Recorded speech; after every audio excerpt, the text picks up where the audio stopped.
Hi, good morning all. I'm Hema.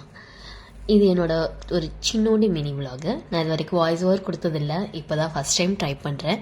பிடிச்சிருந்துச்சுன்னா like பண்ணுங்கள், பிடிக்கலைன்னா என்ன பிடிக்கலன்னு கமெண்ட் பண்ணுங்கள். கண்டிப்பாக நெக்ஸ்ட் டைம் மாற்றிக்கிறேன். பாப்பாவோட காலையில் விளாண்டுட்டு நான் எப்படி ஆஃபீஸ்க்கு கிளம்பி போகிறேன் அப்படின்றத பற்றி தான் ஒரு குட்டியோண்டு விலாகாக போட்டிருக்கேன்.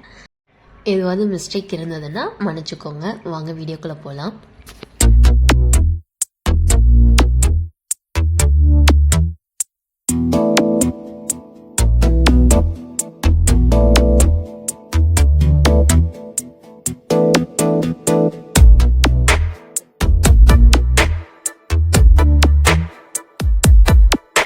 இந்த போறப்பு தான் நல்லா ருசிச்சு சாப்பிட கிடைச்சது.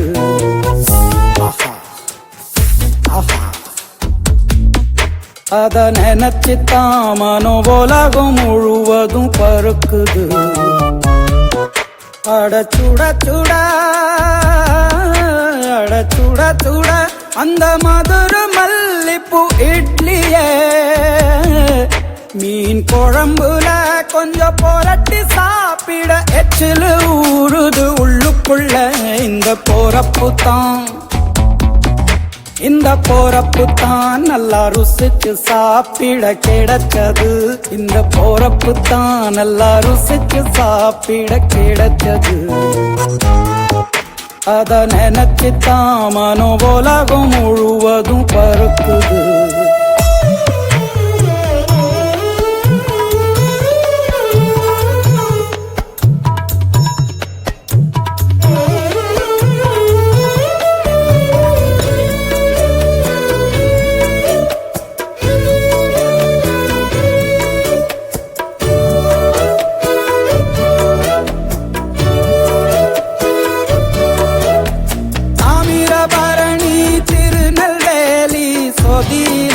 ஒரு தனி ருசி வைகையில் பிடிச்ச ஐர மீன் குழம்புக்கு ஒரு தனி ருசி. திண்டுக்கல் பிரியாணிக்கு கத்திரி தொக்கு இருக்கு. தென்காசி பரோட்டாக்கு சிக்கன் கறி இருக்கு. அம்மாவின் வாசம் உண்டு வேப்பம்பூ குழம்புக்கு. அவதானே ஊட்டி தந்தாய நிலவுக்கு.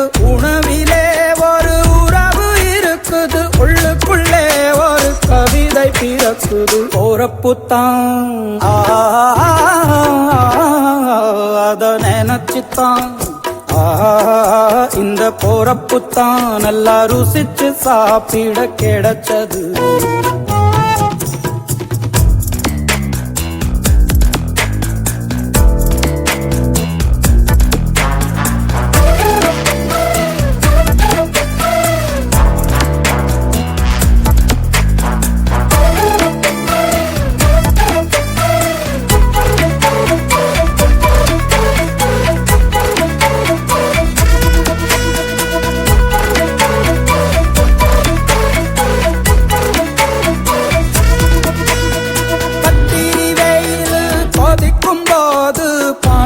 கரைச்சு குடிக்கணும். கொட்டுற மழையில் குளிரும் போது காரச்சேவு கொஞ்சம் பொறிக்கணும். ஆல்வள்ளி கிழங்குக்கு ஆஹா என்ன ருசி. ஓலை கோழு கட்டைக்கு ஓஹோ என்ன ருசி. கருப்பட்டி சுப்பு மல்லி காப்பிக்கு என்ன ருசி. ஊரோரம் ஒத்தப்பான கல்லுக்கு என்ன ருசி. பூமிக்கு வந்தவானுக்கும் இடையில ஒவ்வொரு சுவையிலும் மனசு லயிச்சுது. போறப்புத்தான் நல்லா ருசிச்சு சாப்பிட கிடைச்சது. அடச்சுட சுட அடச்சுட சுட அந்த மதுர மல்லிப்பூ இட்லியே மீன் குழம்புல கொஞ்சம் புரட்டி சாப்பிட எச்சிலு ஊறுது உள்ளுக்குள்ள. இந்த போறப்புத்தான் நல்லா ருசிச்சு சாப்பிட கிடைச்சது. இந்த போறப்புத்தான்